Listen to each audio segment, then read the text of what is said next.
महाराष्ट्र से खबर आपको दे दें। महाराष्ट्र विधानसभा में मिसिंग लिंक पर चर्चा के दौरान मुख्यमंत्री फडणवीस नाराज हो गए।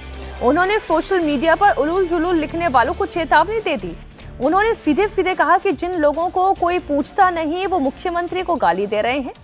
मुख्यमंत्री ने चेतावनी देते हुए कहा कि अगर किसी ने गलत तरीके से महाराष्ट्र का अपमान किया तो छोड़ूंगा नहीं।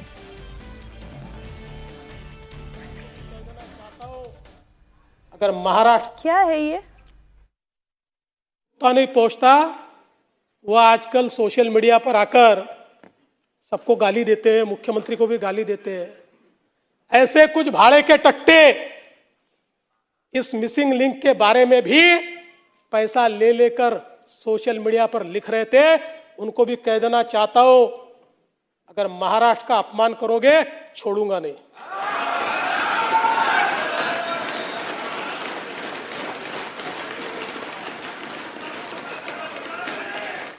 ये सीएम को गुस्सा क्यों आ रहा है इतना? देखिए, उसके राजनीतिक कारण है जिस पर हम लोग डिस्कस करेंगे तो बड़ा लंबा इशू है। वो राजनीतिक कारण है। महाराष्ट्र की राजनीति में बहुत कुछ क्या घट रहा है। जैसे अब ये जो एकनाथ शिंदे का मामला हुआ कि उनके वो ताकतवर हो रहे हैं, एमपी हो गए, उनके एमएलए हैं, और शरद पवार की मुलाकात हुई है एकनाथ शिंदे से। वो थी तो बैठक सरकारी, लेकिन 18 साल बाद उस सरकारी मीटिंग में शरद पवार गए थे और उसी बैठक में एकनाथ शिंदे के कमरे में ही वो बैठक हुई जहां शरद पवार के एमएलए भी थे। तो एकनाथ शिंदे के पास शरद पवार का जाना, उनकी बैठक 18 साल के बाद उस बैठक में जाना, ये चर्चा है कि दिल्ली से कोई व्यक्ति एकनाथ शिंदे को मजबूत कर रहा है। वहां चर्चा है कि देवेंद्र फडणवीस सुनेत्रा पवार को मजबूत कर रहे हैं। यहाँ चर्चा है कि प्रफुल्ल पटेल और उनके दूसरे को गैर मराठा जो चेहरे हैं सुनेत्रा पवार की पार्टी के, उन लोगों ने मूव किया है नया चुनाव आयोग में, वो वहां अध्यक्ष बनाने की वो अपना क्लेम करना चाह रहे हैं प्रफुल्ल पटेल।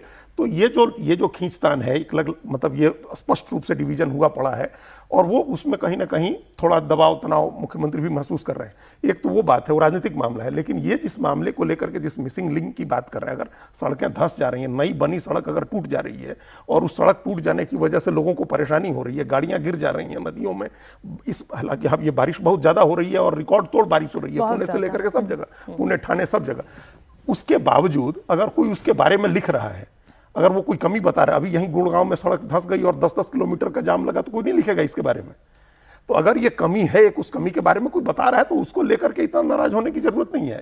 ये महाराष्ट्र इसके पीछे का वो राजनीतिक पहलू जो है वो महसूस कर रहे हैं। ये महाराष्ट्र का अपमान कैसे हो गया अगर कोई टूटी हुई सड़क के बारे में लिख रहा है?